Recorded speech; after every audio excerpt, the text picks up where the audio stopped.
chamada de pânico para os moradores da Praça. Na boca do crime! Olá, ouvintes do Nova Vertente, está começando mais um Na Boca do Crime, seu programa de crimes virtuais, crimes da rua, crimes do cotidiano. Mais uma vez eu sou aqui com o meu amigo Recortes da Hora. Salve, Recortes, beleza, irmão? Salve, boa noite, Caverna, boa noite, ouvintes. Bom, a gente tá gravando de noite, né? Muito provavelmente vai ser postado à noite também, porque eu gosto de postar à meia-noite. Tem alguns ouvintes que não gostam, ficam meio putos assim, isso é hora de postar programa. Mas eu penso da seguinte forma: postando meia-noite, que o Na Boca do Crime ele acontece toda segunda-feira. Quando eu posto à meia-noite do domingo, né, que já vai ser segunda-feira, isso já pega o público que tá madrugando, que tá acordado dessa hora. Às vezes o camarada não tem nada pra escutar nesse horário, às vezes o cara tá jogando, tá fazendo outra coisa, e aí surge um programa novo na timeline dele, ele se interessa. Eu acho massa pegar esse público, e aí o pessoal que vai acordar segunda-feira no dia seguinte vai ver o programa lá upado e vai assistir do mesmo jeito, né, cara? Sim, por isso que hoje o programa vai ter 6 horas, vai ser inédito. Eu tô brincando, gente. Nem posso garantir 6 horas não, cara. Tá maluco 6 horas de programa? Não tem um pique pra isso, não. Eu queria muito conseguir ter essa disposição que o seu Hernani tem, o Wilton. Essa galera consegue fazer uma live grande, um programa maior, mas a verdade é que eu sou um cara meio... um pouco preguiçoso também, mas a real é que eu não consigo manter, saca, um assunto por tanto tempo assim, cara. Eu começo a ficar com... o meu nível de inteligência, que já é muito baixo, ele vai abaixando conforme o podcast, e eu vou ficando igual um zumbi. E aí o ouvinte não vai se interessar por um programa tão longo assim. O meu limite é por volta de 2, 3 horas também. Eu não consigo fazer muito mais que isso. Até cara, porque é melhor pro ouvinte, né? Inclusive que, poxa, né? Faça menores, né? E daí faz vários programas em cima do mesmo assunto.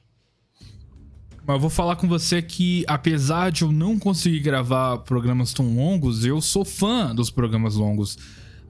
Quando o Hernani lança aquele especial de 11 horas, cara, mais de 10 horas de duração, cara, eu escuto aquilo ali, cara, com um sorriso de canto a canto, assim, porque eu gosto de um programa longo, assim que cheguei. Eu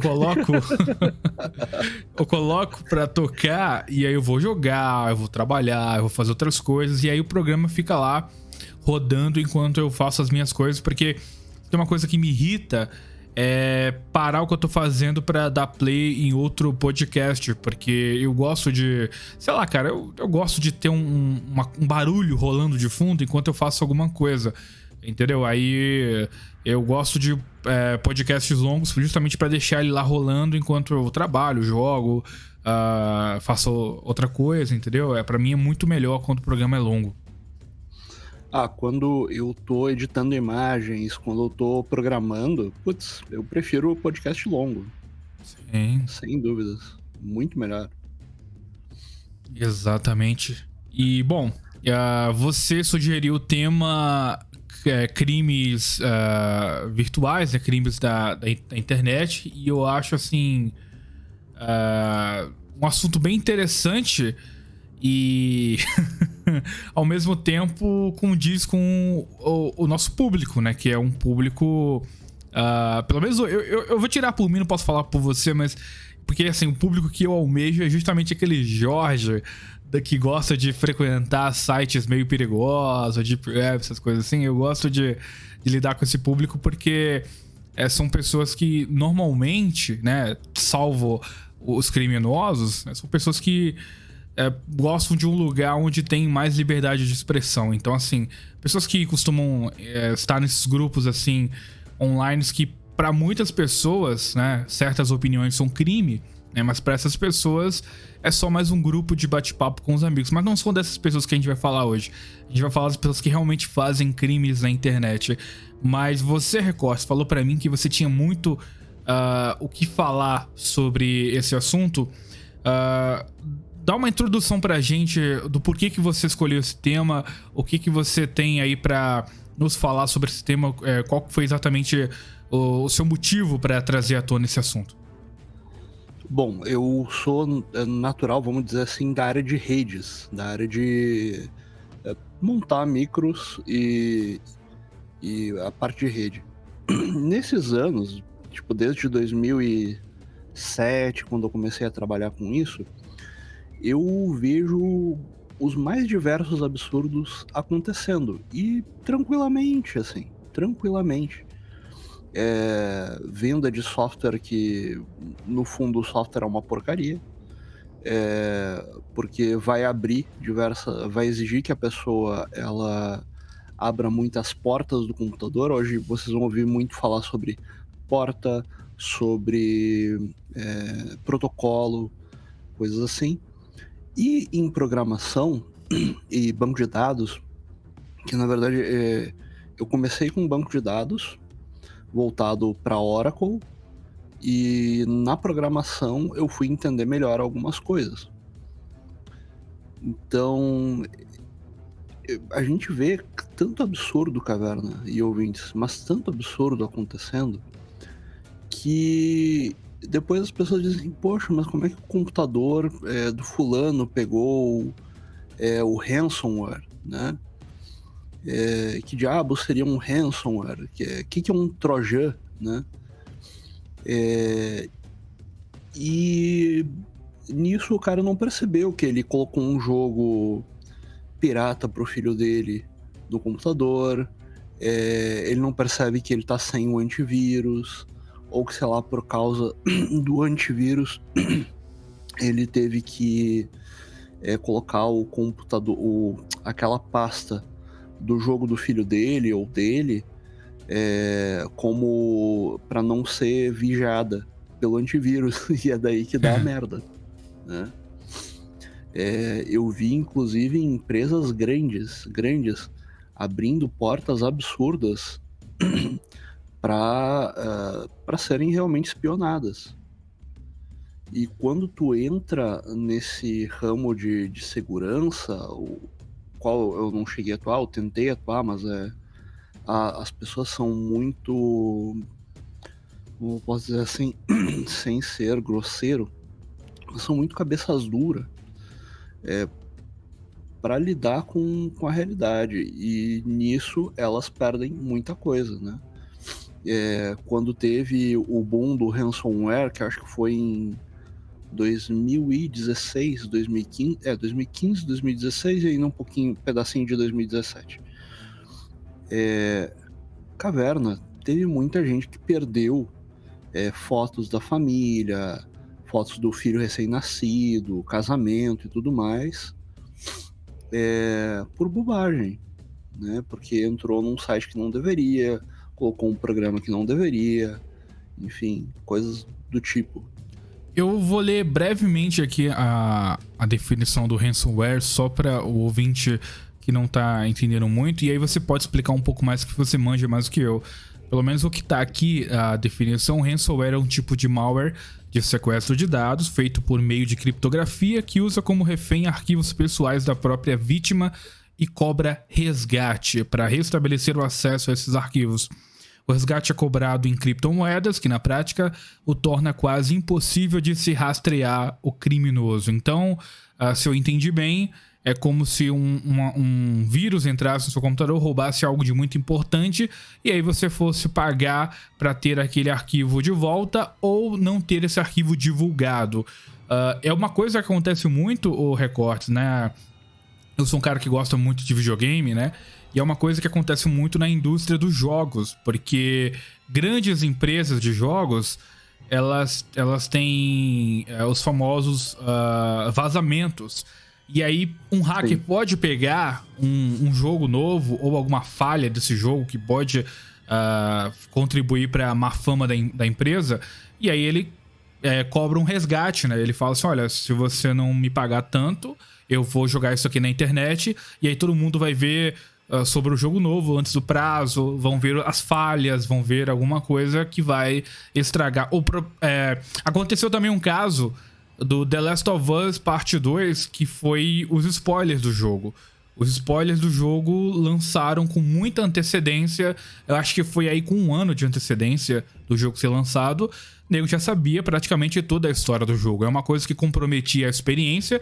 Não que isso fosse fazer alguma diferença, porque o jogo é uma bosta. Mas, pra quem tava realmente interessado naquela merda, o jogo foi praticamente todo vazado, né? As informações. Isso aí é uma coisa que prejudica bastante.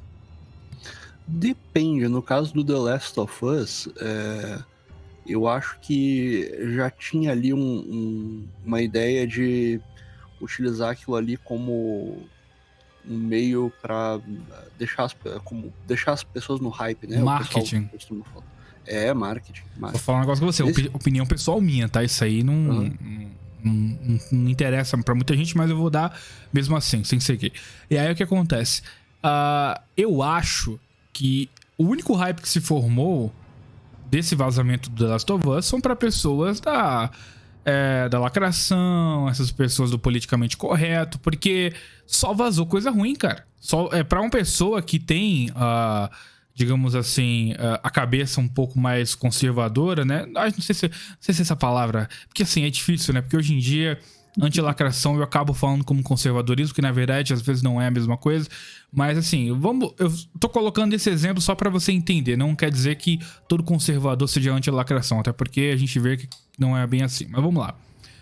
Pra um cara que não compactua com essas desgraças que aconteceram com o jogo, eu acho que foi um hype negativo. Então, assim, ajudou mais a quem é dessa galera aí, né, da lacração, do que propriamente a massa dos gamers, que os gamers, na verdade, majoritariamente são caras mais assim, a maioria é público masculino e um pouco mais conservador, né, cara? Então, assim, eu acho que foi um hype negativo. O que você acha?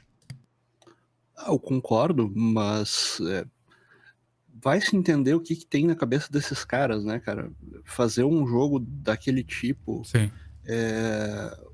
O ruim é que a própria DLC do primeiro jogo pro PS3, acho que era pro PS3, ela já tinha cena demonstrando que ela era Yagi, né? Então, e eu sei que a gente tá focando muito em jogo, a gente tá fugindo um pouco do assunto, mas eu gosto de trazer esse tema à tona, porque é uma coisa que eu discuto muito quando eu converso sobre essas coisas com alguns colegas meus, e eu não acho que o argumento da DLC seja um argumento forte, porque o pessoal pode falar assim, mas é que foi o descobrimento da Ellie, e aí agora ela viu que ela virou isso e tal.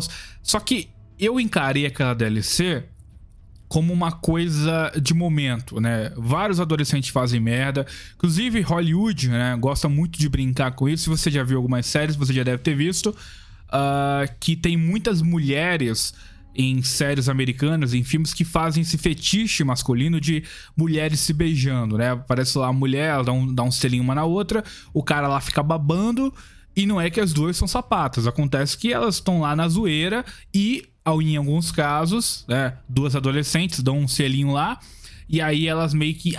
não era isso que eu queria, era o calor do momento. Tipo assim, as duas estavam bêbadas, as duas estavam, sei lá, no calor do momento lá, e... Saca? E adolescente só faz merda, e aí acabaram rolando, mas não quer dizer que aquela porra virou Yagi pro resto da vida. Foi uma bosta que elas fizeram na adolescência, cara. Então, assim, eu acho que pra mim soa muito mais como uma coisa de adolescente do que como se fosse a revelação da sexualidade dela, entendeu? Pra mim, eu interpretei dessa forma. E eu acho que... Porque assim, não foi uma coisa vista como positiva na DLC. Foi uma coisa vista como um acidente que a Ellie até cortou na hora. A Ellie até falou assim, não era bem isso que eu tava querendo. Quando a outra menina lá beijou ela, não era bem isso que eu tava querendo, não. E aí ele cortou imediatamente. E aí passou anos e anos e anos e anos pra dizer que aquela experiência que ela tinha tido há muitos anos atrás, quando ela era adolescente, foi o que realmente definiu tudo que ela ia querer depois de adulta. Eu acho que é um pouco forçação de barra dos caras, mas enfim. Opinião minha. Pode, sim. Mas quando tem aquilo ali, os caras já querem demonstrar, sabe, alguma coisa. E talvez a época em que eles lançaram não era o tempo ideal. Sim. Então, da mesma forma, por exemplo, hoje a gente tem o Horizon Zero Dawn, tem o jogo daquela esquizofrênica índia lá que... Sendo Hellblade. Acho que é. E outros que não levam em consideração a natureza feminina, né? No sentido assim de que, tipo, a criatura vai ter que tomar um monte de testosterona pra conseguir fazer tudo aquilo, né? Mas enfim, vamos pros crimes virtuais, velho. Mas só dar uma explicada. A definição que eu li aqui tá correta? O ransomware é isso mesmo? Ou tem mais alguma coisa que não foi dito? É isso mesmo. É que o que vai acontecer? A gente precisa... É necessário ter um Trojan, ou seja, um cavalo de Troia, né? Quer dizer, ele entra como se fosse uma coisa, mas ele é outra. Daí, a partir daquilo, o cara pode mandar um código... Uma única pessoa, tá? Ou mesmo o cara programa aquilo ali para acontecer. Ele simplesmente manda um sinal, ele verifica quais são os computadores que tem o Trojan, e em um clique, ou mesmo se ele programou um bot para isso, né? Ele manda um arquivo que vai ter como é que pode dizer assim, a função de causar isso. Porque o que é criptografia? A criptografia, ela é, digamos assim, que embaralhar todos os dados ali. Não é simplesmente tirar a extensão. Todo arquivo, ele tem uma extensão.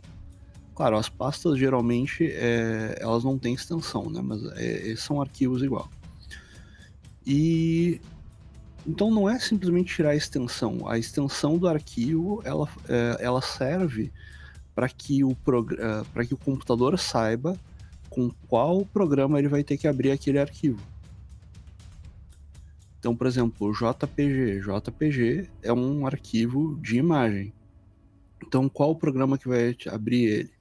Bom, se eu setar ali que vai ser o programa Paint, por exemplo, que nem algumas pessoas têm, toda vez que um arquivo com final .jpg for aberto naquele computador, ou por padrão, o Windows porque o Paint é do Windows, né? Ele vai abrir com o Paint. Então, o ransomware, ele entra, faz esse trabalho de criptografia, existe uma chave criptográfica,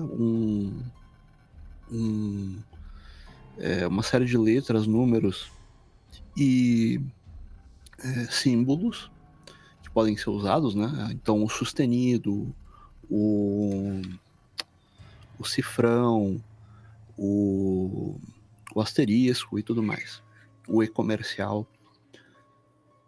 E ele vai criptografar isso e vai mandar essa chave pro computador, servidor do hacker, ou do cracker, melhor dizendo. Depois a gente pode tratar disso. Vai mandar lá pro cara. E se o cara eventualmente pagar por aquilo, o cracker, ele vai mandar como ele deve, qual programa ele vai precisar para decriptar esses arquivos e torná-los normais de novo, né? Porém, tu não tem certeza que pagando aquilo vai dar certo. E na época tinha um certo boom de pessoas investindo em criptomoedas. Até porque era mais difícil de tu conseguir saber quem era a pessoa, né? Bom, até hoje criptomoeda é usada na Deep Web, ainda, né? É possível fazer isso. Mas é basicamente isso que o ransomware é. Mas ele geralmente sempre vai precisar de um cavalo de Troia dentro do computador da pessoa para abrir uma porta, né? Vamos lá então. O que é um protocolo? Digamos que eu chego no Japão. Bom, eu não posso fazer que nem no Brasil, no Japão, para cumprimentar as pessoas, né? Principalmente a mulher. Eu não vou chegar e dar 2, 3 beijinhos, tudo bem, eu sou o Recortes. Não, lá tem que se fazer uma vênia e assim vai. Na China vai ser de outro jeito, na Espanha vai ser de outro jeito. Isso é uma analogia, né? Então, protocolos no computador são formas de lidar com um determinado tipo de dado. Então, vai ter protocolos ligados à comunicação, vai ter protocolos ligados muito mais a recebimento da informação, vai ter protocolos para lidar com especificamente o processador, a memória e tudo mais. Então são, digamos assim, instruções, né, que o computador utiliza. Porta é porta, literalmente. Né? Porque o que acontece? Vai todo mundo utilizar a mesma porta? Não. Então, geralmente um protocolo, ele vai utilizar, de comunicação, né? Ele vai utilizar uma determinada porta. Então, vai existir... Fale. Pode terminar seu raciocínio, depois eu pergunto. Não, mas é basicamente isso. Qual Então, que seria por exemplo, a diferença do ransomware para o spyware? Porque, assim, quando eu fui técnico de informática, mas era nos anos 90, então isso pra mim era... As coisas hoje em dia, pra mim, praticamente eu parei no tempo, entendeu? Então, muitas coisas eu tô desatualizado, então eu também não mexo mais com isso. Só quando meu computador não liga que eu tenho que ligar o modo técnico pra ver o que aconteceu. Mas normalmente eu sou um boomerzão que não manja mais de muitas coisas de informática. Mas eu lembro, na minha época, né, principalmente no Windows XP, essas coisas, quando a gente tava mexendo, se falava muito do spyware, que era um espião que estava dentro do seu computador, que tinha acesso a todos os seus dados. O spyware, ele só seria o espião, mas ele não pegaria nenhum dado seu e vazaria. Como é que funciona? Qual seria a diferença entre o spyware e o ransomware? O ransomware, ele tem a finalidade de simplesmente encriptar. O spyware, ele tem a finalidade de vigiar. Daí, dependendo do que... Então ele não faz nada com aqueles dados, então? Faz sim.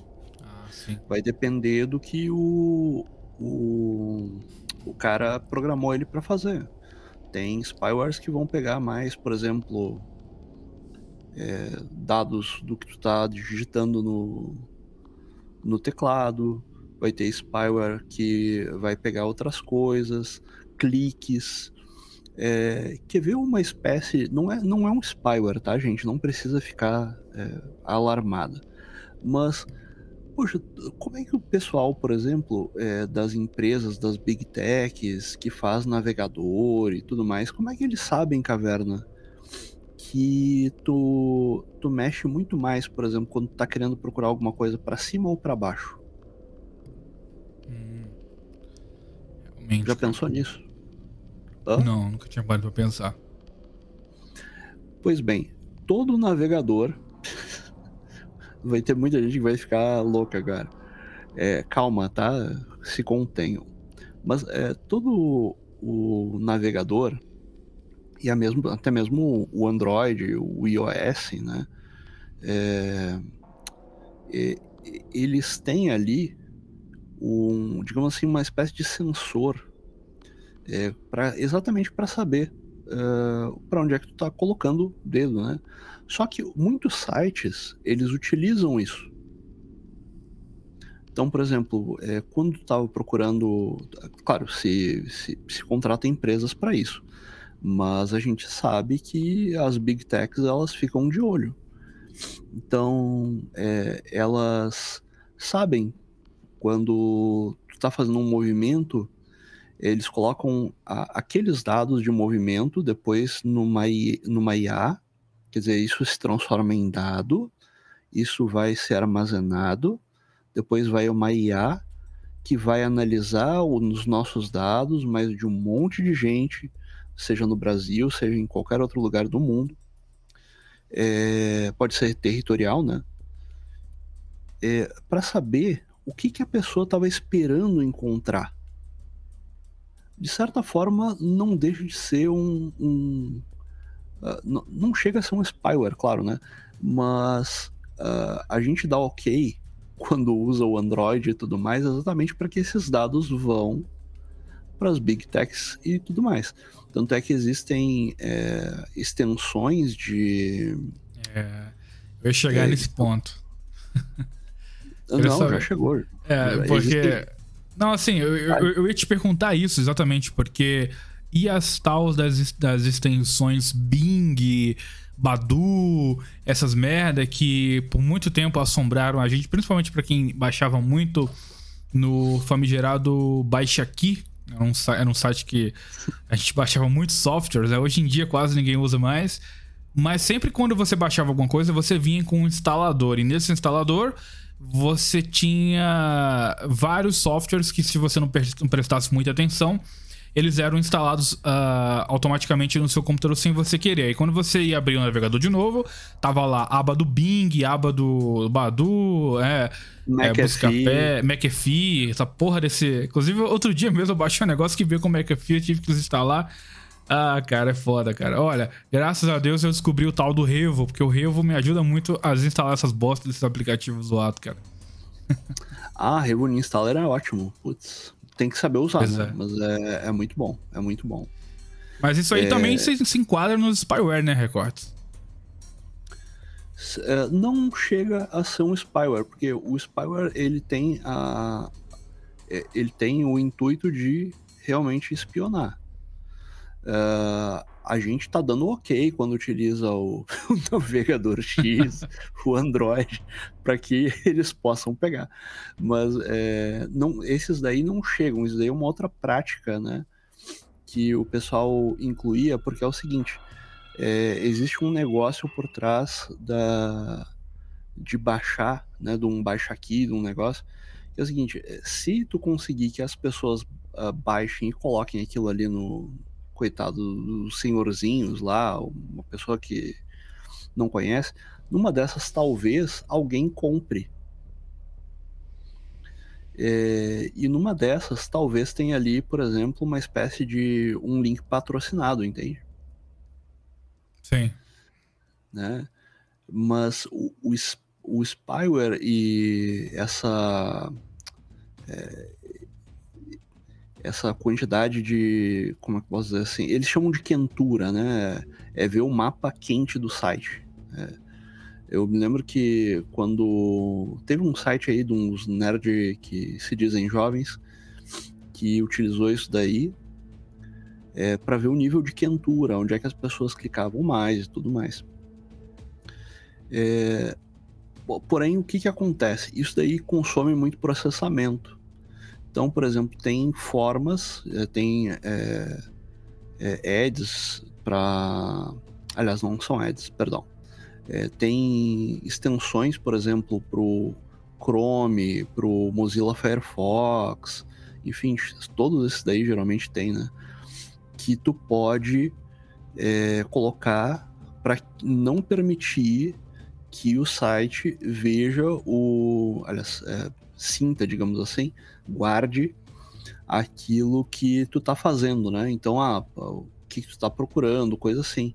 Da mesma forma que a gente pode desabilitar o JavaScript para conseguir acessar determinados sites e ler determinadas reportagens que seriam somente para assinantes. Rapaz, uma coisa que me irrita, Recortes, não sei se acontece com você, é as tais das notificações em sites, né? Por exemplo, eu sou um cara que baixa muitas coisas, né? Baixo filme, baixo jogo.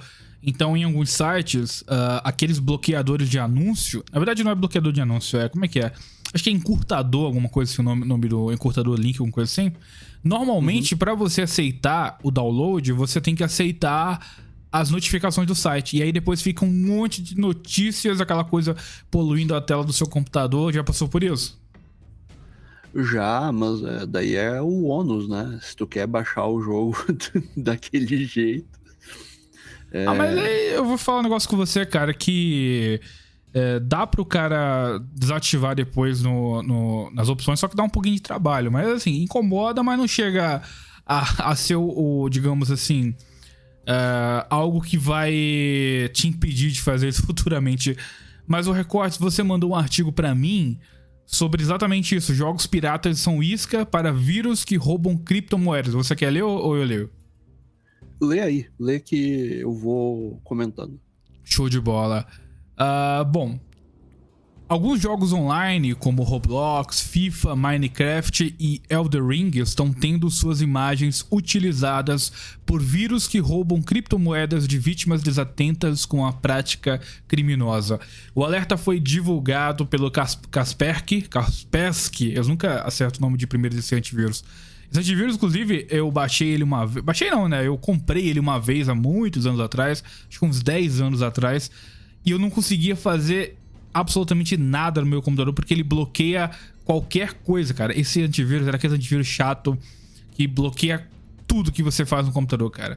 Assim, é um excesso de segurança que é muito bom pra uma empresa, mas pra o usuário médio eu acho que não é um antivírus muito legal não, cara.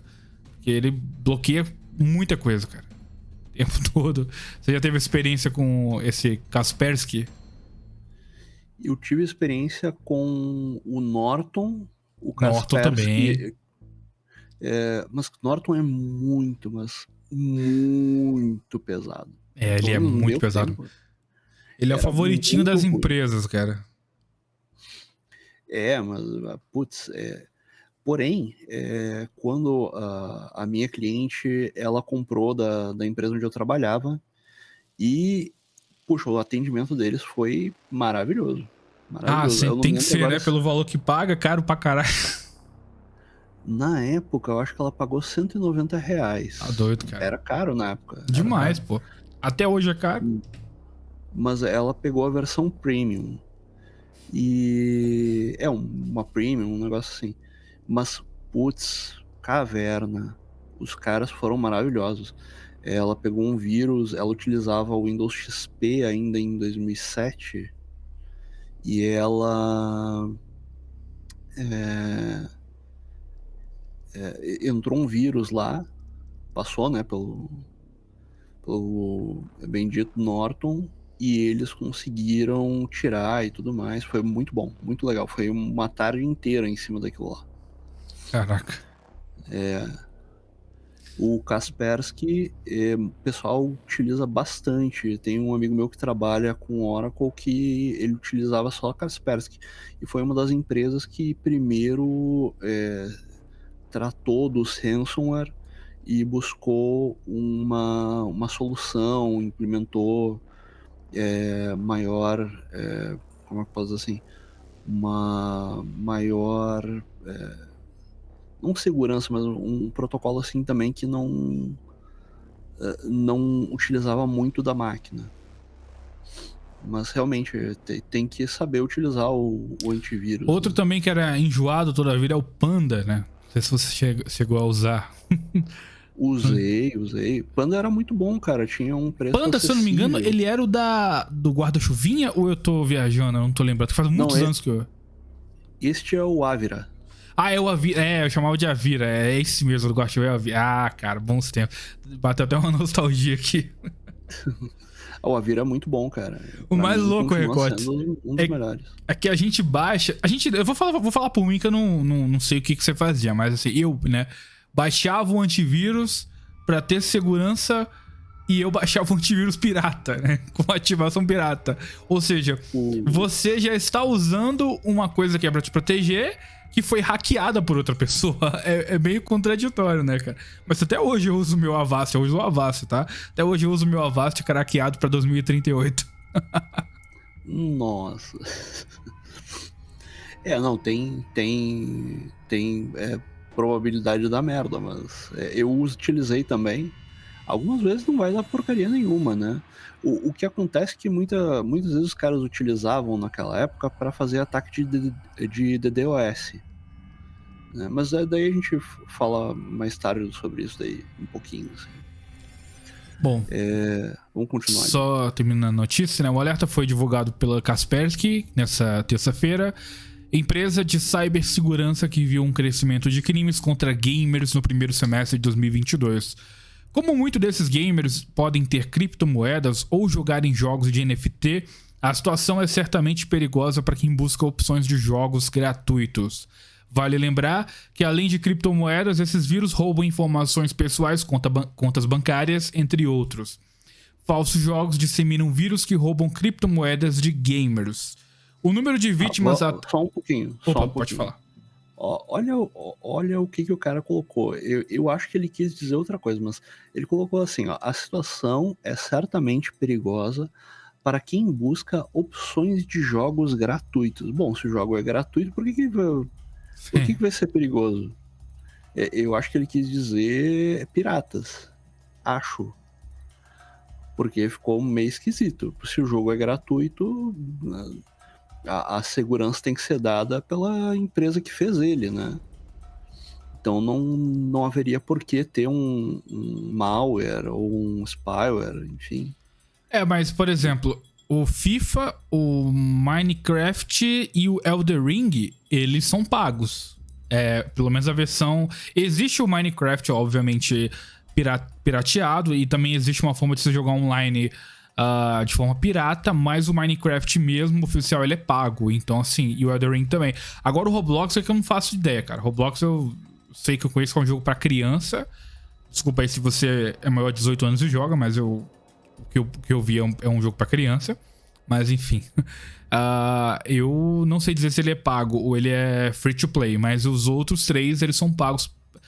Eles não são pagos no serviço online, são pagos pra você ter acesso a eles, entendeu? Deixa eu ver aqui, Roblox Steam.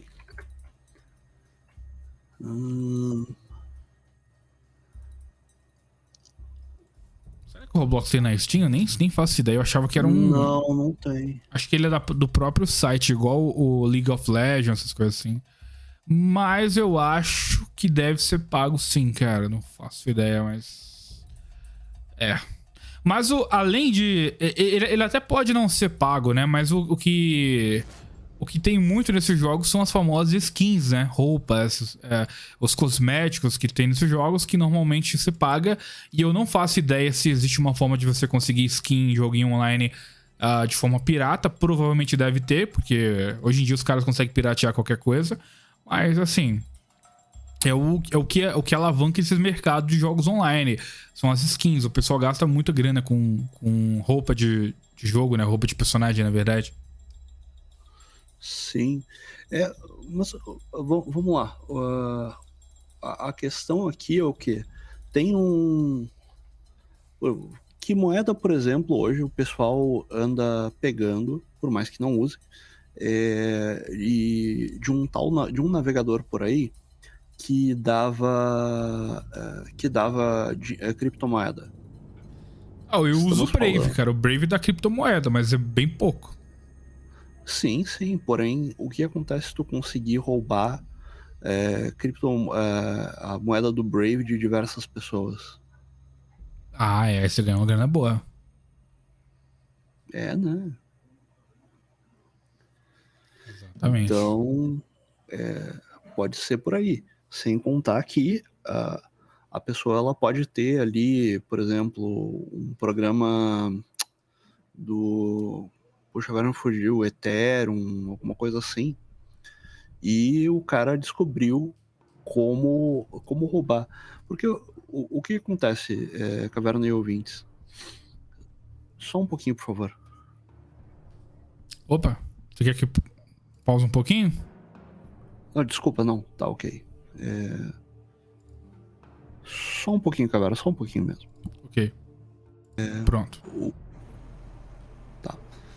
O que acontece? O cara, ele conseguiu entrar no computador da pessoa. Como é que ele vai saber que ele pode roubar e como, né? Todo programa, ele tem uma falha. Não importa qual programa seja. Todo programa tem falhas. E todas essas falhas, elas podem ser utilizadas por alguém que compreende daquele sistema operacional, seja ele Linux, seja ele Windows, seja ele um macOS. Não importa, não importa. Existe um mercado só para descobrir o que a gente chama de Zero Days. Zero Day é uma falha que ninguém ainda publicou. Geralmente, o que se fala, né, nas faculdades que se ensina bom, tu descobriu uma falha, o correto é que tu passe essa falha para a empresa, né, que faz o software, de forma que ela corrija ela. E, inclusive, a nossa Constituição, nossa legislação a respeito disso diz que ninguém pode ninguém pode utilizar contra uma empresa, né, um problema no software dela para acessar, por exemplo, né? Nem como prova de que tu sabe qual é o problema. Entendi. E existe um mercado que vende esses Zero Days dentro da Deep Web e em diversos lugares, né? É curioso, eu tava vendo um artigo da Forbes Brasil que o cara parecia o Lovecraft falando de cybercrime, né? Tudo era inominável pro cara, quando é uma coisa muito simples.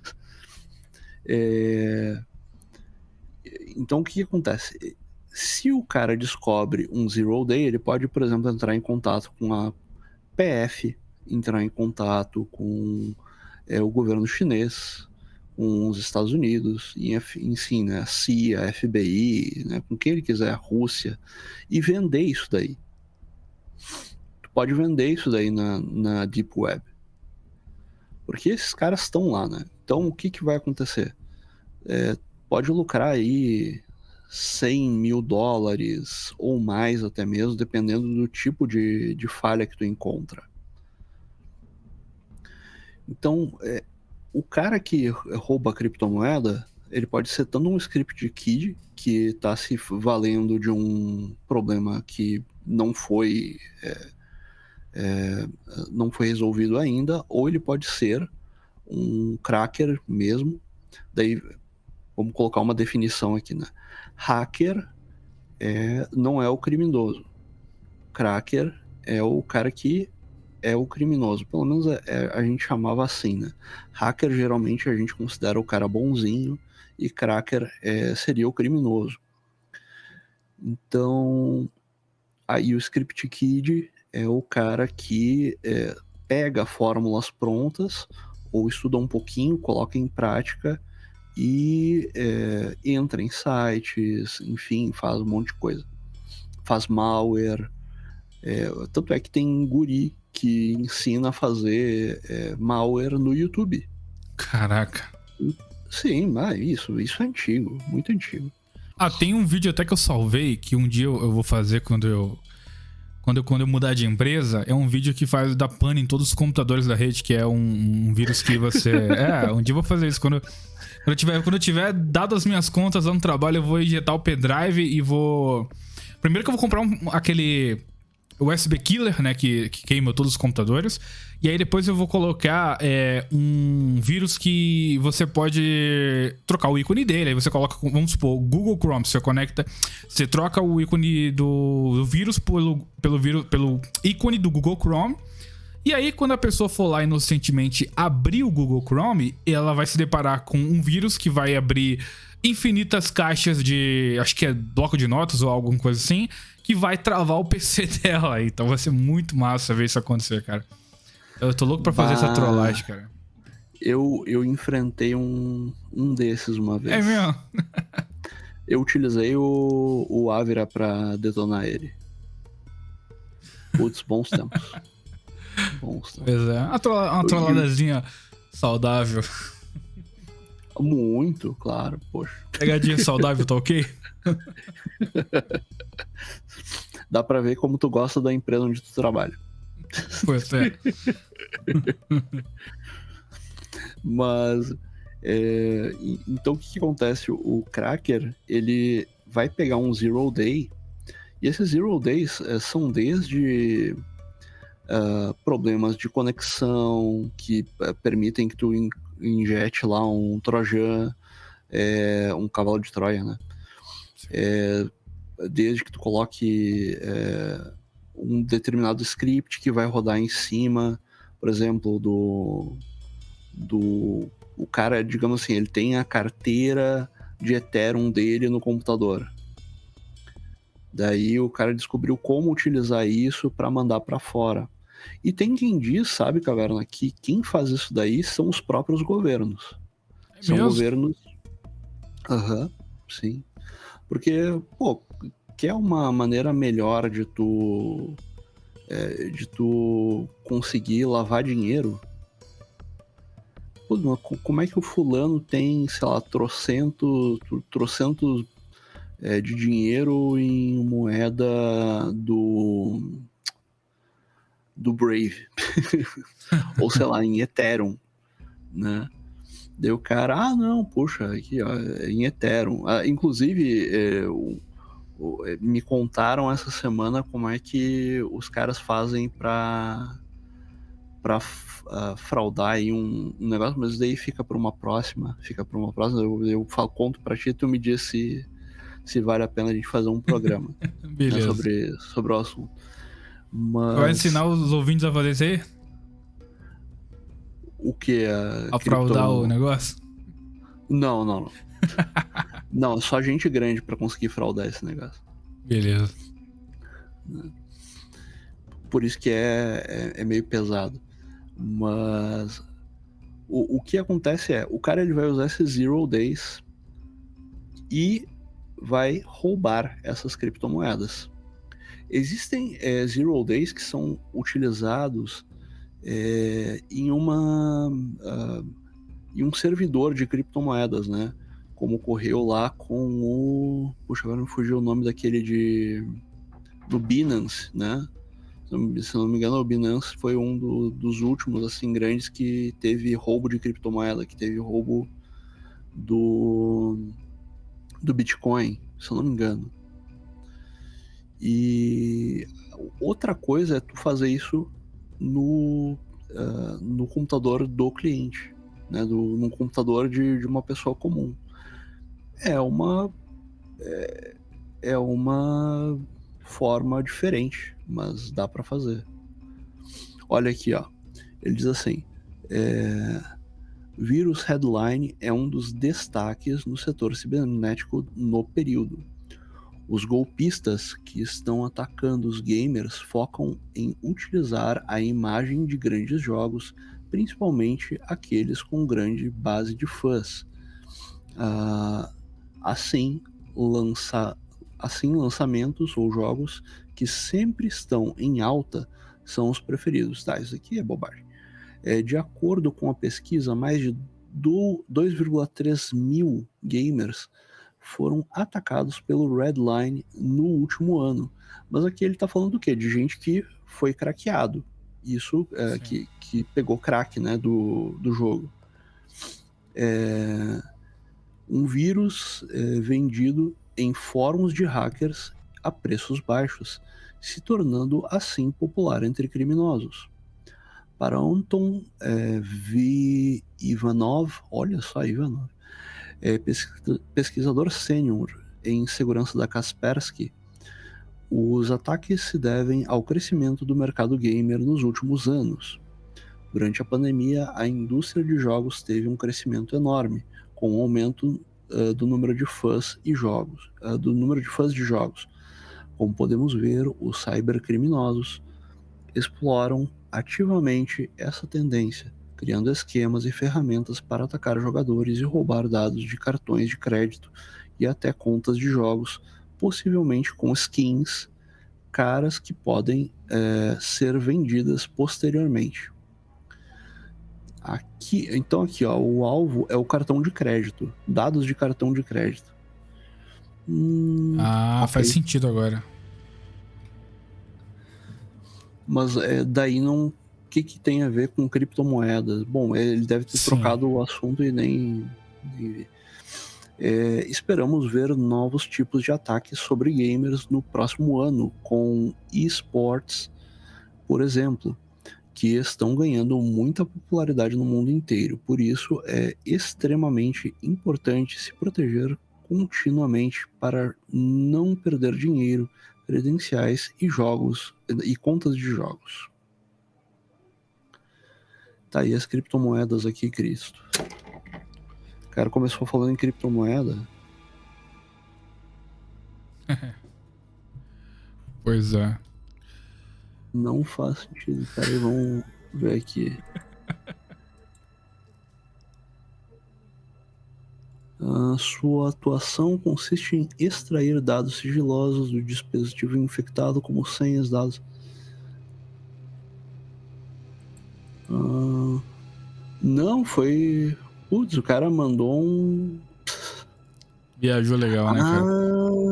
E outra coisa interessante aqui, né? Eu não tinha prestado atenção.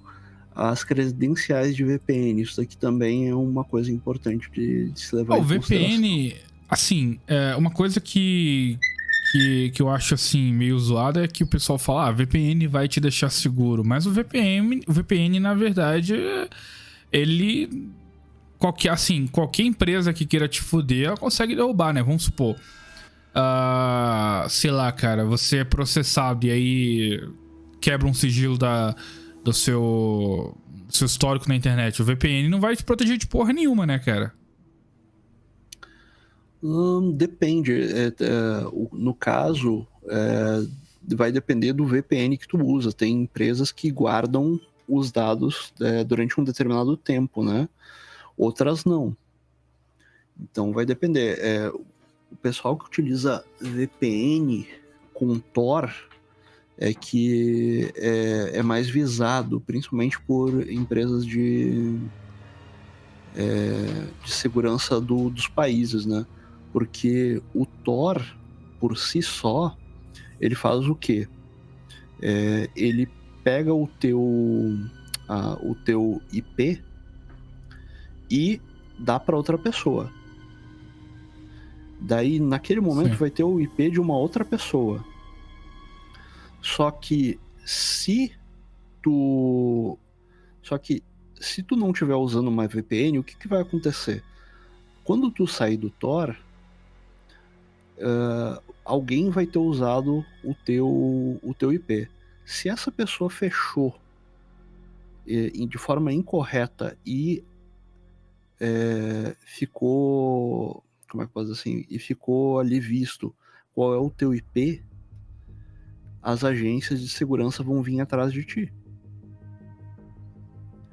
Por isso que o pessoal utiliza a VPN quando utiliza a Tor. Porque daí... Por isso que muitas vezes o correto, o ideal seria o cara utilizar a Tor dentro da faculdade, né? Como estudo. Porque se der algum problema, se a PF bater lá, né, tu tem uma desculpa. Puxa, mas como aconteceu isso daí? Ou tu tem uma VPN realmente. E tem uma VPN que não guarde os teus dados, né? Porque em algum momento é possível que o teu IP ele fique visível. Então essas agências vão entender. Opa, fulano estava aqui. Só que o que vai acontecer se a pessoa que estava utilizando o teu IP naquele momento, porque o IP ele vai mudando a cada página nova que tu entra no Tor, via Tor, né? Tor é um protocolo. O que acontece se um Samuel Klein estiver usando o Tor e naquele momento ele tava vendo lá vídeo terrível lá com anões pessoas pequenas que não são anões. Um vídeo de sexo com isso. Foda. A PF não vai ir atrás dele, ele vai ir atrás do teu IP. Exato. Por isso que muita gente não entende o quanto utilizar Tor pode ser perigoso, dependendo do lugar onde a pessoa for, né? Porque tem sites até bons na Deep Web, onde tu consegue livros e tudo mais. Então, há pessoas boas na Deep Web, só que é muito perigoso, né? É muito perigoso. Então tem que saber, né? Então é curioso. Um dia, faz uns anos, eu nunca mais encontrei esse vídeo. Eu tava vendo um professor de faculdade contando para os alunos como é que eles deveriam acessar um site da Deep Web. E ele contava assim, primeira coisa, tu vai utilizar uma máquina virtual com Linux e tu vai guardar ela dentro de um... tu vai guardar ela dentro de um micro SD, porque se a PF ou qualquer pessoa bater na tua casa, vai dar tempo de tu mastigar e engolir. Caralho. Sim, porque o que acontece eles vão pegar aquilo lá e vão dar um jeito de... e tem que ser criptografado. Tem que ser criptografado ainda por cima. Teve um cara, agora eu não me lembro o nome do político, mas o cara, ele estava sendo investigado, pegaram os computadores dele e, inclusive, a PF fez com que... pediu ajuda, não me lembro se foi pro FBI, pra CIA ou pra quem, pra decriptar, né? Só que não deu certo, sei lá, ia levar 100 e poucos anos pra decriptar, né? Pra buscar uma chave que decriptasse. Caralho. Forma de manter o computador seguro, né? Daí ele ensinou, então tu vai fazer o seguinte, tu vai comprar um computador novo, aliás, um computador não, tu vai comprar um HD novo, tu vai colocar o Windows, o Linux que tu quiser, daí tu vai encriptar ele, quer dizer, toda vez que tu entrar no computador, tu vai ter que decriptar, né? Vai colocar uma chave lá. E dessa forma, tudo que tu salvar lá vai estar sempre encriptado. O brabo é se tu perde a chave. Se tu não lembra mais. Né? Mas é uma forma de... claro, né? Se tu não pode também dar mole, né? Porque se alguém pegar o computador e levar com o notebook, por exemplo, né?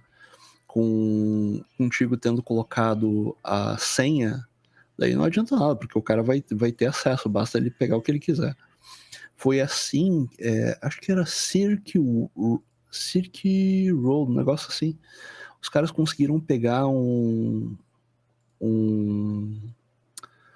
cracker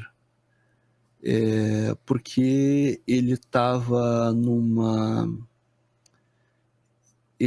acho que era numa biblioteca e ele deixou o computador dele com a senha. Daí eles pegaram o cara, conseguiram incriminar ele só por causa disso. Mas se não fosse isso, ele tinha sido ele não poderia ser preso. É um caso interessante. Então, quando a gente coloca um joguinho, um negócio assim, com crack, né? Mas não vai dar nada. Cara, pode dar. Pode dar, realmente. Eu tenho aqui o Lego Batman e o Lego Marvel. Não sei como, porque eu não... fazia muito tempo já que eu não utilizava o meu cartão no navegador. Alguém conseguiu, isso antes de eu voltar a usar o Windows, né? Eu tenho o Windows e o Linux, hoje eu utilizo mais o Windows. Caverna. Do nada, há uns 3 meses atrás, meu cartão foi clonado. Caralho. Eu acordei, eu digo, ué, que estranho. Uma conta lá de R$54, eu digo, putz, levantei, né, acho que foi num domingo, levantei, liguei pro Banco do Brasil, já denunciei, né, e a criatura lá me perguntando, mas o senhor passou para alguém? Eu digo, não, minha senhora, eu nem tenho feito compra pela internet, né. Mas pode ter sido um navegador, pode ter sido... Bom, só pode ter sido um navegador, né? Eu lembro que uma vez eu fiz... agora que eu tô me lembrando disso, que bom... Teve uma vez que eu precisei comprar alguma coisa pelo Mercado Livre e para não perder uma promoção lá, foi no serviço, talvez tenha sido isso também, pode ser. E todo esse problema, ele fica cada vez pior quanto mais antigo é o sistema operacional, quanto menos atualizações ele recebe. Vamos entrar nessa seara? Vamos. Tem mais uma notícia que você mandou sobre o custo anual dos crimes cibernéticos. Você quer comentar dela antes? Pode ser, então. Vamos falar dela e... bom, ela é boa pra falar disso. Pode tacar a ficha. O custo anual dos crimes cibernéticos pode atingir 59 trilhões em 2023. Segundo números da Statista, o custo anual dos crimes cibernéticos deve crescer 40% e atingir 11,5 trilhões de dólares em 2023. A informação é do portal Convergência Digital, que afirma que se fosse medido como um país, no caso, nesses crimes, o cybercrime seria a terceira maior economia do mundo depois dos Estados Unidos e China. A mesma pesquisa mostrou que este ano o cybercrime deve causar danos que totalizam 8,44 trilhões de dólares, um aumento impressionante de 630% desde 2019. Entre 2016 e 2019, os custos globais de crimes cibernéticos aumentaram 90%, passando de 610 bilhões para 1,16 trilhão. Esses custos incluem dinheiro roubado, danos e destruição de dados, perda de produtividade, roubo de propriedade intelectual, roubo de dados pessoais ou financeiros, interrupção pós-ataque no curso normal dos negócios, restauração e exclusão de dados de sistemas invadidos e danos à reputação. Em 2020, com empresas e organizações em todo o mundo acelerando a digitalização de seus negócios, em função da pandemia, o custo anual do crime cibernético aumentou em 155% em relação ao ano anterior, para 2,95 trilhões. No ano passado, o custo anual dos ataques cibernéticos dobrou para quase 6 trilhões e continuou a aumentar. E depois da alta de 40% prevista para o próximo ano, o custo deverá atingir 23,8 trilhões de dólares até 2025, 120 trilhões de reais, crescentes em média de 3 trilhões por ano. Paralelamente, neste ano, 2022, o mercado global de segurança cibernética deverá atingir quase 160 bilhões em receita.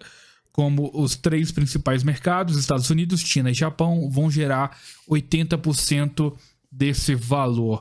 Com receita de 86,2 bilhões, os serviços de segurança cibernética, como análise de risco de dados, mascaramento de dados e descoberta de vulnerabilidades, são o setor de maior e mais rápido crescimento do mercado. Espera-se que este número chegue a quase 94 bilhões no próximo ano.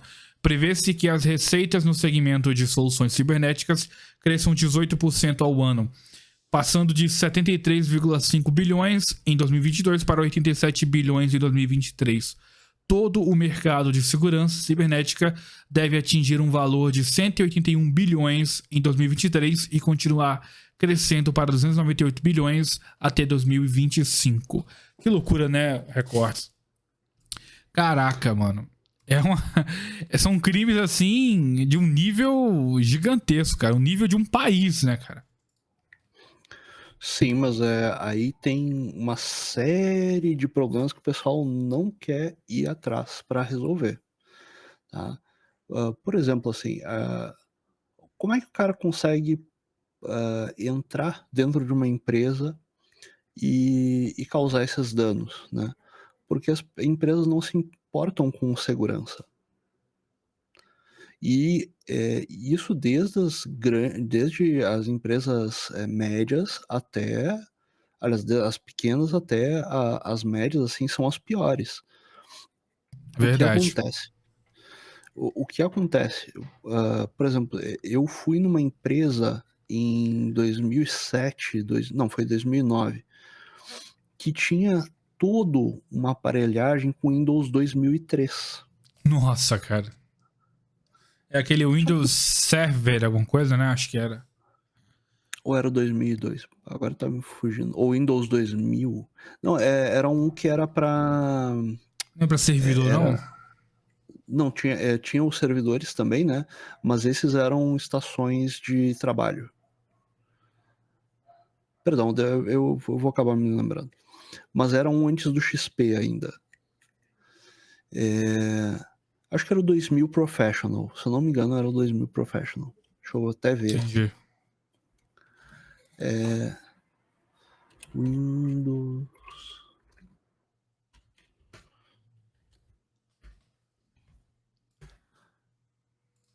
tá certo, era o Windows 2000 Professional.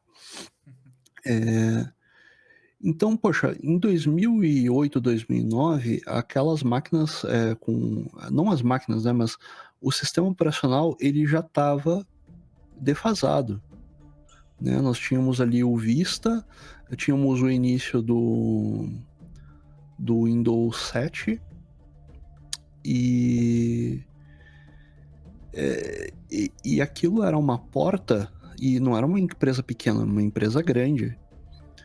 Só que o cara faz, puxa, vamos manter, né? Afinal é só para o pessoal de vendas.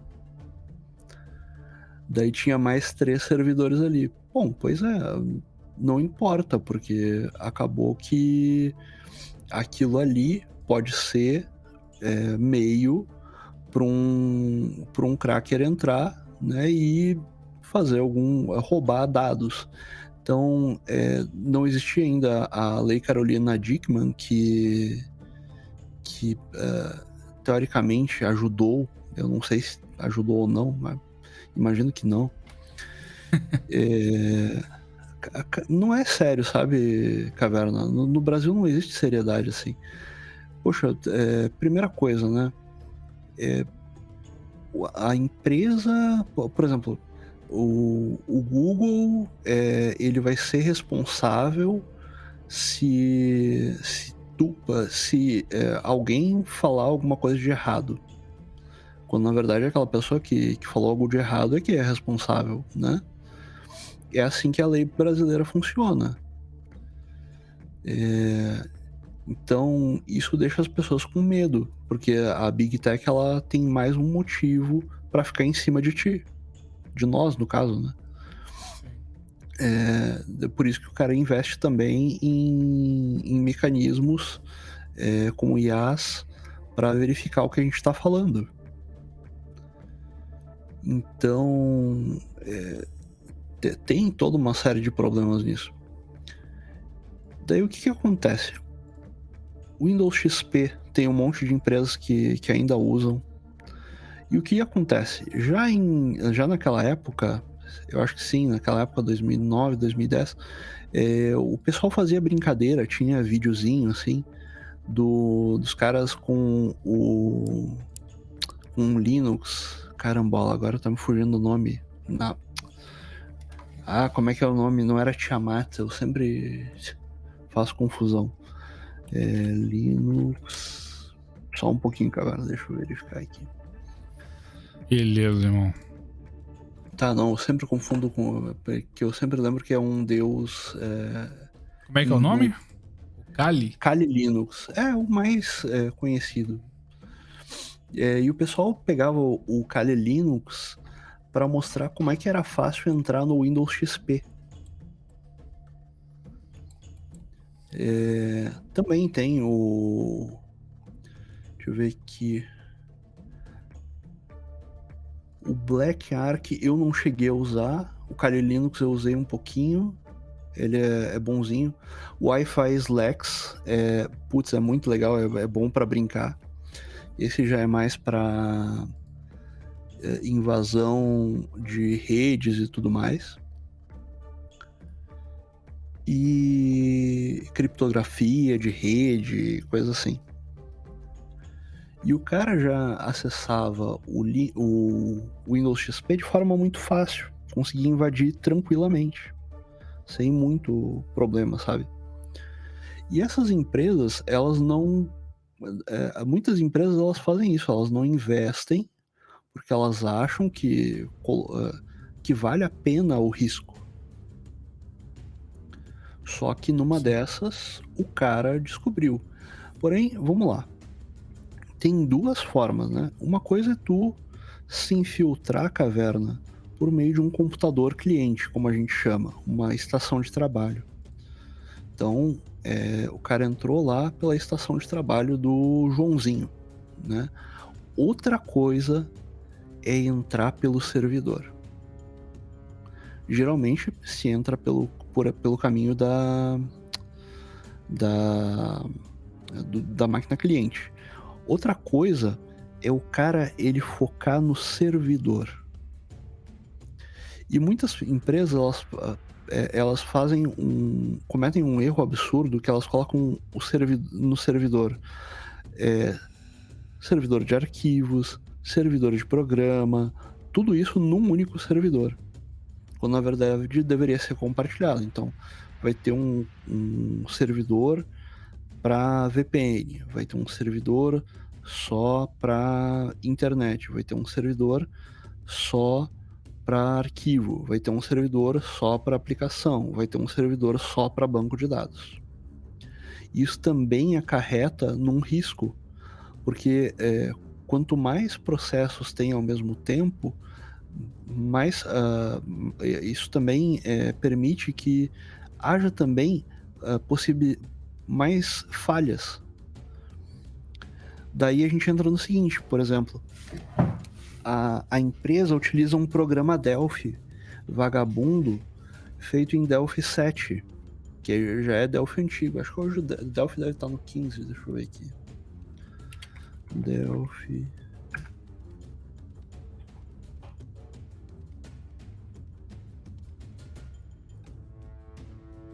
Estável, Hoje está na versão 11.2.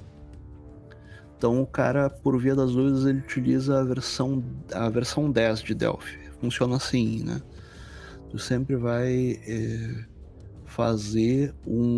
utilizar um programa na versão anterior dele. Então, por exemplo, o pessoal quando utilizava a Oracle ia pegar o 10G, não, ele pegava o 9i antes. Depois, chegou o Oracle. O Oracle, para quem não sabe, é um servidor de banco de dados, o maior talvez ainda do mundo. É muito utilizado e bom pra caralho. O Oracle estava na versão 12, então utilizava-se a 10 ou sei lá 11, nem me lembro agora se passou por 10 ou 11, mas eu fui conhecer só a 12 direto. Pra mim pareceu na época que tinha dado um salto, né? O G é de grid, então funciona o que? Vamos utilizar o processamento em grid, né? Digamos assim, máquinas lado a lado, né? E essa seria a forma correta para que tu não perca tudo. Agora imagina, caverna, uma única máquina com todos os servidores é muito mais fácil de tu fazer parar a empresa. Por isso que ele fala ali, puxa, né, empresas perderam porque elas tiveram que ficar paradas. Sim, mas ninguém leva em consideração que talvez o filho da mãe lá, do chefe, ele não quis colocar um monte de máquinas. E isso é muito comum, caverna. É comum pra caralho. Me contaram, né, que teve uma pane no servidor Oracle de uma empresa, e foi exatamente porque não tinha um ar-condicionado na sala onde ficava. O cara não via porque pagar por aquilo ali, sabe? Ah, não, poxa, eu vou gastar energia para ficar um computador lá dentro, né? Daí deu pane, o o DBA falou assim, não, agora tem que dar um jeito. Não, mas a empresa tem... Fazer o quê, cara? Não tinha o bendito do ar-condicionado lá, agora vai ter que esperar. Putz, no mesmo dia o dono da empresa foi lá e comprou o ar-condicionado pra instalar. Só que tu vê a burrice do cara, quer dizer, a máquina quase foi pro pau, porque ele não queria gastar numa porcaria de um ar-condicionado, né? De repente o cara não quer gastar não quer investir, na verdade, a palavra correta é essa, né? O cara não quer investir em colocar um bom cabeamento, ele não quer investir em trocar a placa de rede das máquinas, né? E no final, ele teve que, se eu bem me lembro, né? Ele teve que ficar parado durante um determinado tempo. Ele teve... o DBA lá gastou tempo tendo de recuperar os arquivos todos, e isso é demorado. Puxa, tem um amigo meu que ele trabalhava dando consultoria, continua dando, né, consultoria em Oracle, DBA maravilhoso. Ele a sócia dele. E caverna, olha, eu lembro não poucas vezes assim deles falando pra mim, pô, Ricardo, você não vai dar pra te vir aqui hoje que eu tô recuperando o banco da empresa. Eu digo, ué, mas não terminou ainda? Ele ficou 24 horas ou mais em cima da recuperação do banco. Caralho. Por quê também? Porque a empresa não queria gastar, na verdade ela não queria investir em um HD externo, uma coisa assim, para fazer o backup. Daí vai dar merda, óbvio, né? Sempre vai dar merda. E numa dessas, o cara, ele deixa entrar alguém lá. Isso também é muito comum ainda hoje. A empresa, ela tem, por exemplo, um único roteador. E ela deixa os clientes entrarem. Bom, mas é um único roteador que também tem ali os arquivos do servidor, que tem contato com todas as máquinas. A maioria das empresas, ela tá pouco se lixando para colocar senha nos computadores. Sim. Ah, não, eu quero ligar o computador e começar a trabalhar. Cara, vai dar merda uma hora. Não, faça aí. Numa dessas, um cracker vai lá, entra, coloca um ransomware, ou pode ser um funcionário antigo da empresa que saiu e tá meio puto, coloca um ransomware, coloca deleta, por exemplo, banco de dados do servidor, pode fazer N coisas. E isso não é contabilizado, porque a maioria das empresas, devido a esse esquema aí dos liberais, né? Ah, não, menor... como é que se diz? Menos pagamento, né? E maior... caramba, não tá vindo a palavra. Maior trabalho, né? Quer dizer, pagar menos para as pessoas, mas tirar de tudo que elas têm quando elas estiverem no trabalho. Basicamente isso. E às vezes o cara faz um inimigo. Eu conheci um caso recentemente que o cara, ele, dono de uma fazenda, né? Ele contratou um cara e ele tinha a base de dados dele em quê? Em Excel. Caraca.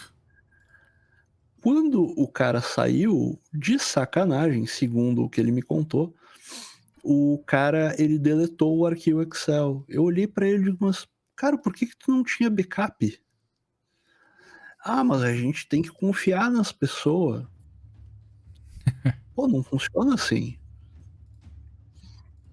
Tem que ter o backup, tem que ter essas coisas. Empresas grandes, e às vezes esses caras, por exemplo, o pessoal que tem banco de dados Oracle, né? Às vezes os caras, eles são obrigados a pagar um consultor do nada, porque os caras fizeram uma cagada lá, né? Também tem o caso que é engraçado, para ver também que o pessoal também comete erros. Às vezes, por exemplo, tu tem a parte técnica, né, da empresa, que lida mais assim com a questão da rede, com os computadores, e tu tem o pessoal que trabalha com o banco de dados e a aplicação. Daí os caras, numa dessas, eles mandam o endereço errado, né? Ao invés de ter também isso é uma outra coisa que ferra as empresas. Ao invés do cara ter um servidor para teste e um servidor, como a gente diz, para produção, não, o cara tem só o servidor de produção e coloca o banco de dados de teste lá. Resultado, às vezes o pessoal dá o endereço errado o pessoal da técnica, né? Dá endereço errado e eles acessam o servidor ou o endereço lá de uma máquina virtual que contém o servidor de produção e o cara detona. Isso daí aconteceu uma vez, né? Um amigo falou assim, cara, eu não acredito no que aconteceu. Eu digo, o que houve? Na época eu tava estudando Oracle, tava fazendo o curso. Daí eu digo, mas o que aconteceu, fulano? Dele, o pessoal da empresa tal, uma empresa grande mesmo, entrou em contato comigo para eu recuperar o banco deles, e eu descobri que quem deletou o banco foi o pessoal deles mesmo. Caralho. Por engano. Mas a gente riu tanto. Porque é uma baita de uma cagada, mas a gente tava rindo porque isso daí pode acontecer. Da mesma forma que, por exemplo, é possível... banco de dados a gente lida com queries, né? Ou seja, é uma instrução que a gente chama de SQL, que a gente pode buscar os dados, né? Ou pode ou pode manipular eles e modificar eles, né? Se tu não coloca alguns parâmetros para dizer assim, eu quero que tu mude o dado tal na tabela tal no ID tal. ID é o endereço único, digamos assim, de um dado numa tabela, que a gente chama de primary key. Então, se o cara executar a mudança sem colocar quando o ID for X, ele vai modificar em todos em cada uma daquelas linhas. A gente chama de linha. Para todos os IDs que tem lá. Isso também ocorre. Eu fiz uma cagada dessa uma vez. Um amigo meu fez isso daí na época num banco, acho que foi no Banrisul, mas muitos anos atrás. Então isso daí realmente acontece, mas às vezes acontece porque também a empresa não quis investir, né? Ou mesmo tu coloca um mesmo cara fazendo uma série de coisas. É a mesma coisa que tu diz assim, abraça o mundo. Bom, quem dá um abraço no mundo, dá um abraço pouco apertado, né? Daí tu tem o mesmo profissional para cuidar de tudo, daí ferrou.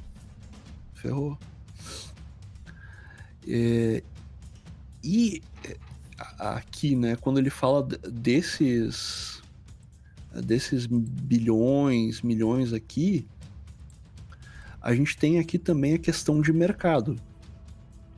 Porque quando a empresa vem à tona, isso daí nos Estados Unidos, viu, gente? Nos Estados Unidos é obrigado, no Brasil não. Entraram no servidor da Caixa, no Banco do Brasil. Tu acha que o Senado vai chamar alguém para ouvir? Mas vai se catar. Ninguém vai saber. Meu amigo, ouve isso. É os caras batendo a mão, tipo, dane-se, não existe lei no Brasil para isso. Então a gente não tem nem ideia de quanto existe de ataques e perda de dinheiro no Brasil por causa disso. Agora, uma vez que uma Sony da vida ela recebe um ataque, ela perde dinheiro, ela perde valor de mercado. Entra aqui também. Esse cálculo de bilhões, trilhões, isso daí também entra a questão de investimento. E isso daqui tá meio inflacionado. Eu não duvido que isso daqui esteja inflacionado, sabe? Também tem os ataques que... Putz, esse é um dos crimes mais comuns e é absurdo isso. Mas... puxa, nem sei se... Tu vai ter que perguntar pro Hernani se isso daqui vai ficar, viu? Eu acho que fica assim, cara. Tá. Nós tínhamos diversos sites do governo que não tinham certificado SSL. Certificado SSL, geralmente tu sabe que o site tem quando tu vê o cadeadinho. Daí tu clica no cadeadinho e vai dizer ali, conexão é segura. O certificado SSL, ele serve para que exista criptografia entre o computador e o site. Por isso que, por exemplo, esses pagamentos bancários da rede, que utilizam, né, rede, Itaú, seja qual for, eles exigem que o site da pessoa, para utilizar, né, o serviço de pagamento, ele tenha um certificado SSL. Exatamente para que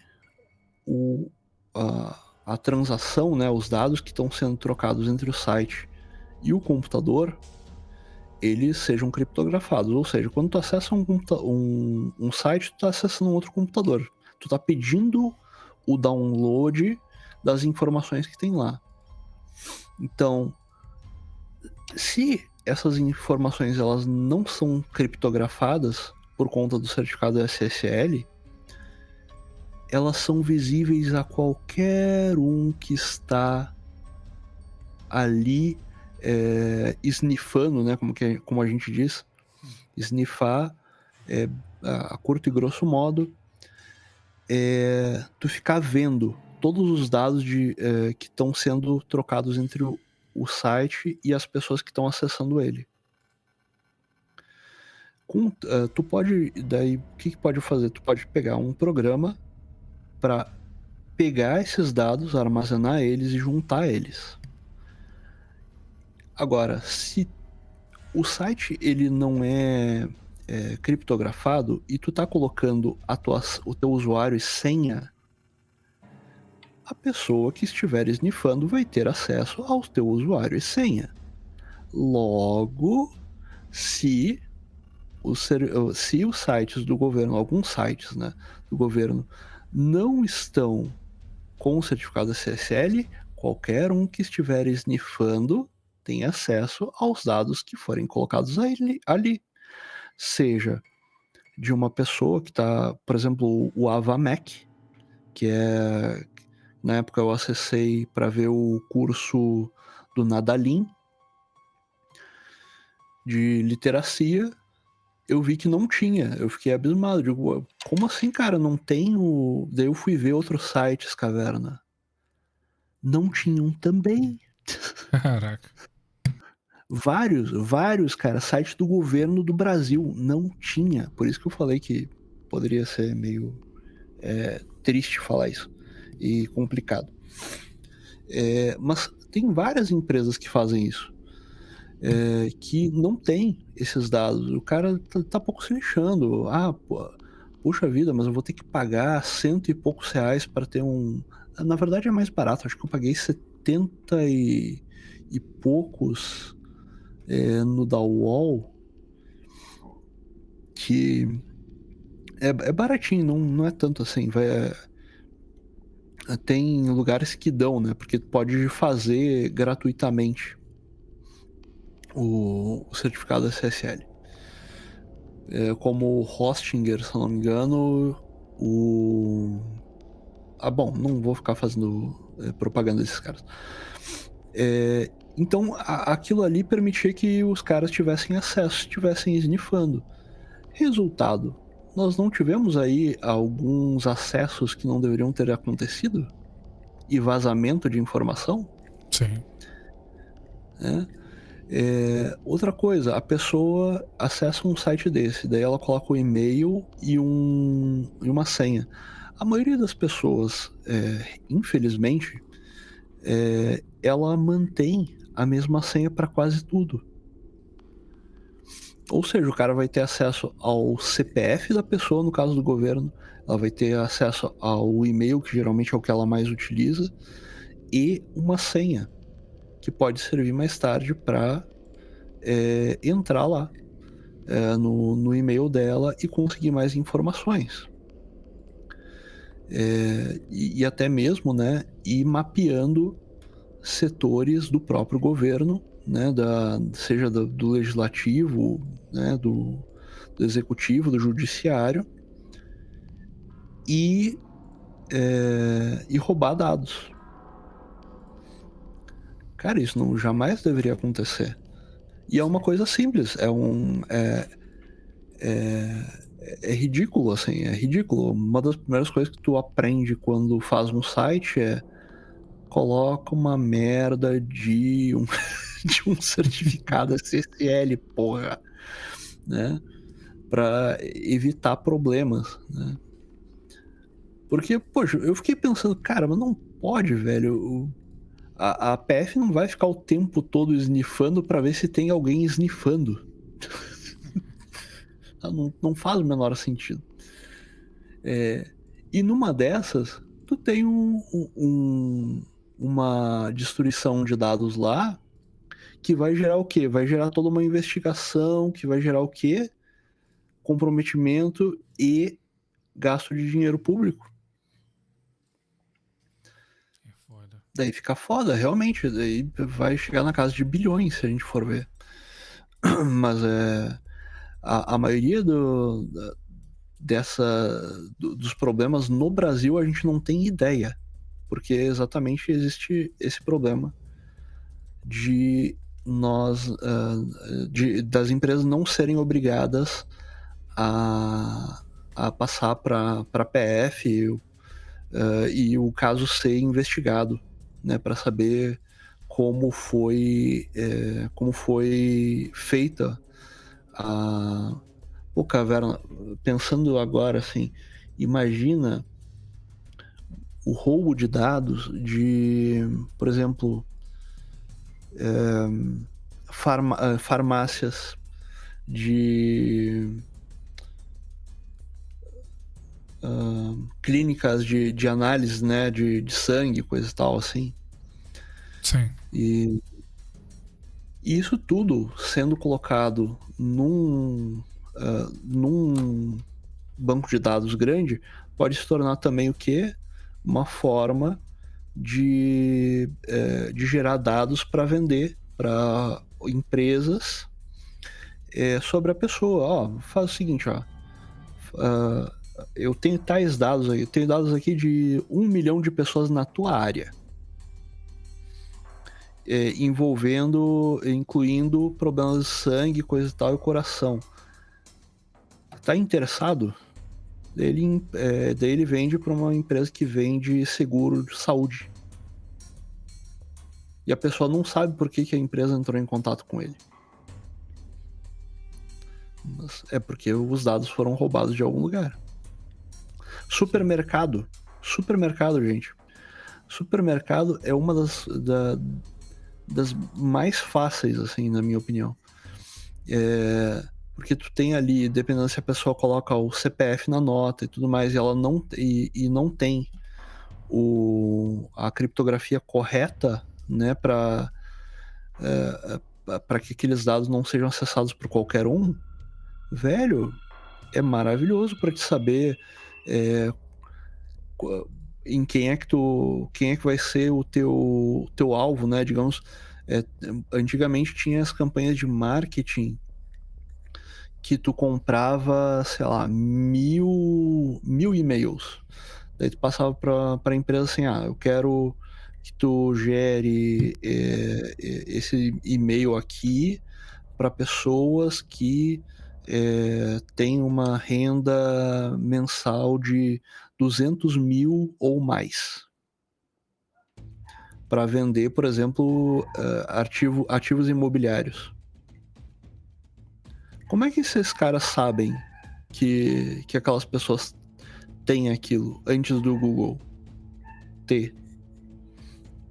Bom, o próprio Google tem esses dados, né? Mas como é que esses caras sabiam antes? De algum lugar os dados saíram, né? Sim. Mas é basicamente isso o porquê, esse é o porquê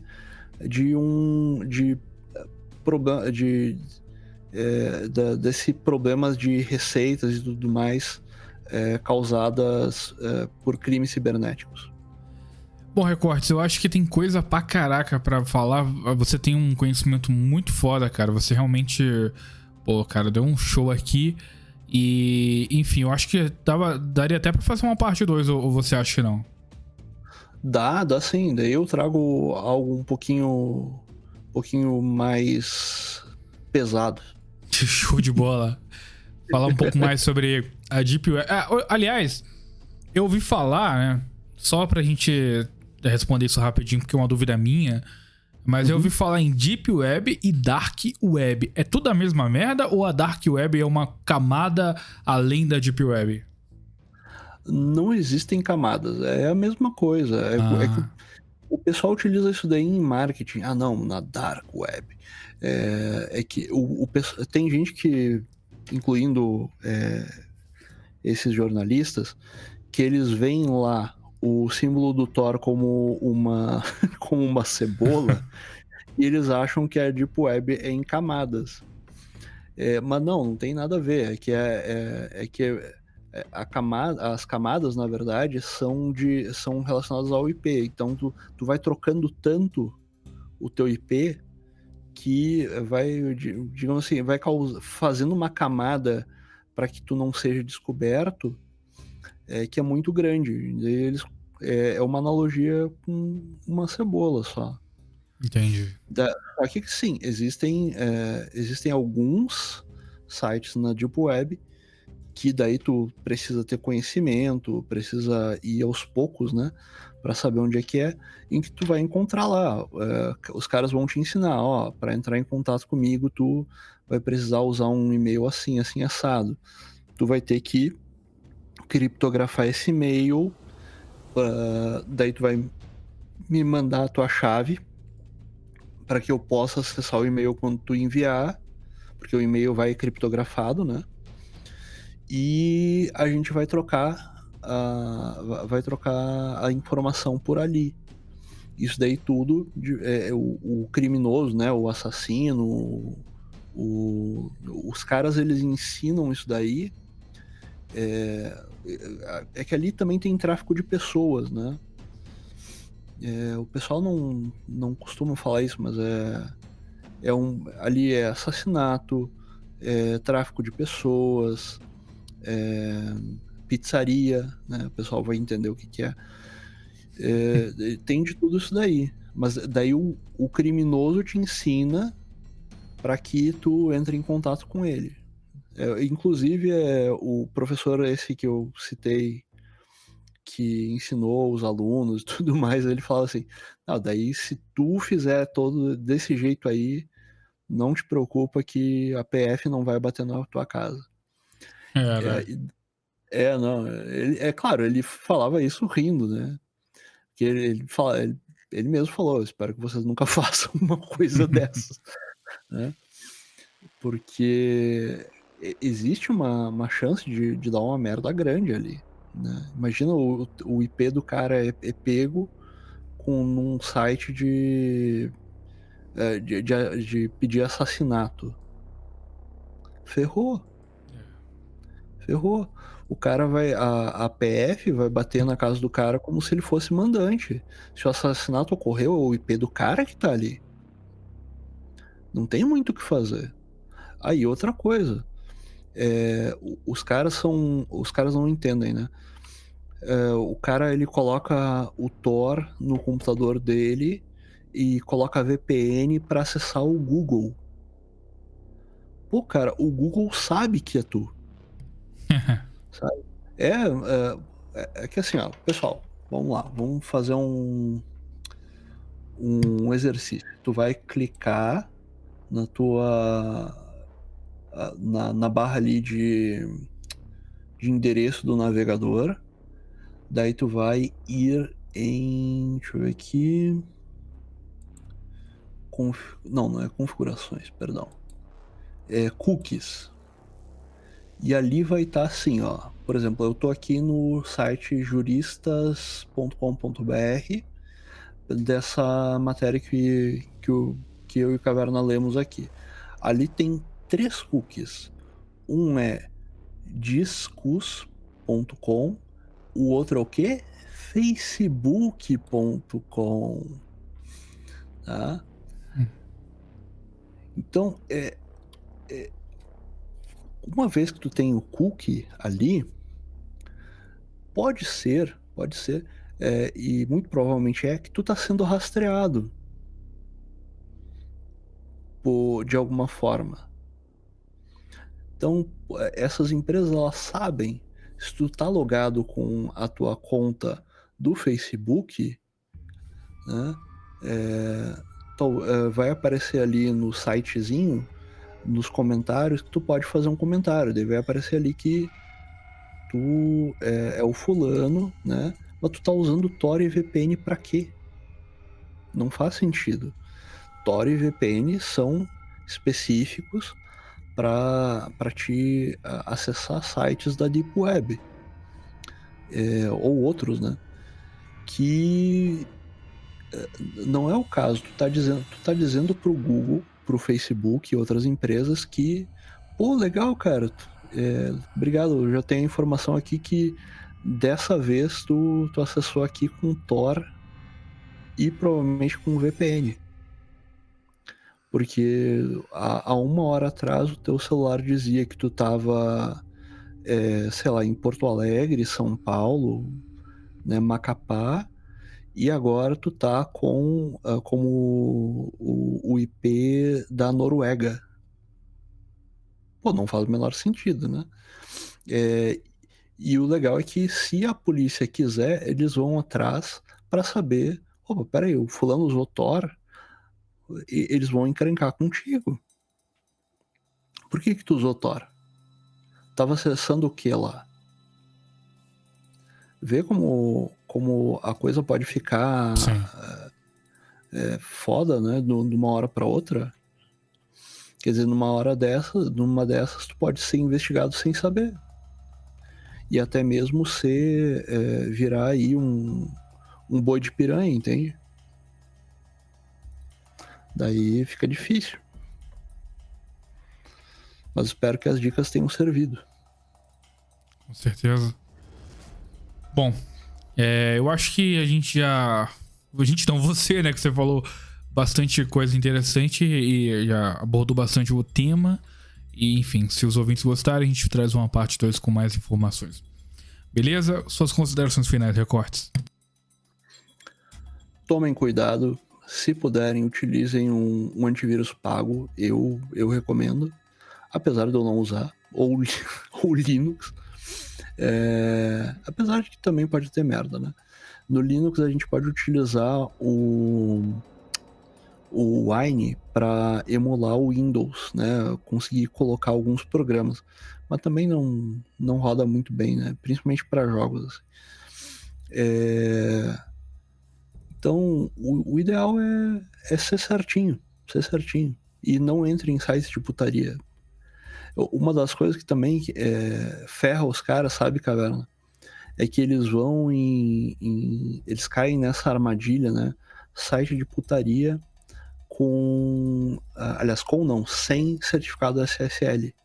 E eles acham que não tá acontecendo nada. Quando vê os caras estão com o computador deles sendo acessado pelo inimigo. Cara, acontece. O pessoal diz assim, não, eu vou comprar um celularzinho novo. Qual é a versão do Android que tu vai usar? É a 6.0. Pô, cara, não. O negócio tá na verdade. Pô, compra pelo menos o Android versão 10, sabe? Sempre procura tá com o Android com o teu sistema operacional na versão mais nova e atualizada, sabe? A atualização do Windows, ela é muito necessária. O pessoal acha muitas vezes que isso daí é bobagem. Não é, cara. Não é. Muitas vezes o cara vai lá, instala um Windows craqueado para ti, tu não vai ter as atualizações e, dependendo do crack, tu vai ter já o computador... Puxa, quantas vezes eu peguei computador que os caras tinham formatado, daí deu 2, 3 semanas, o cara, mas tá cheio de vírus. Sim, né? Não tem atualização. Isso na época do Windows XP ainda, né? Então eu fazia questão de colocar todas as atualizações, da mesma forma o Windows 7, putz, às vezes eu ficava 5 horas em cima de uma máquina para instalar todas as atualizações, daí colocava o Net Framework mais atualizado, deixava bonitinha a máquina para o cara utilizar. E muitos caras querem simplesmente te entregar, formatar o computador, te entregar e cair fora com... Então, às vezes, o cara, fulano vai me cobrar R$50 para formatar. Pô, cara, talvez valha mais a pena tu pagar o cara que tá te cobrando 100 e poucos, desde que ele te dê o Windows devidamente atualizado, né? É isso aí. Sim. Bom, e é isso, ouvintes. Eu espero que vocês tenham gostado do programa. Ajudem o Recortes aí no programa do Evandro. Vai estar aí na descrição a campanha para ele, né? Para vocês doarem, se vocês puderem. E é isso. Se inscrevam nos nossos canais. O meu canal é o Homem das Cavernas. Vai estar na descrição também do Recortes. É o Recortes da Hora e também tem no Telegram. Beleza? Fiquem com Deus, meus amigos. E até a próxima. Até a próxima.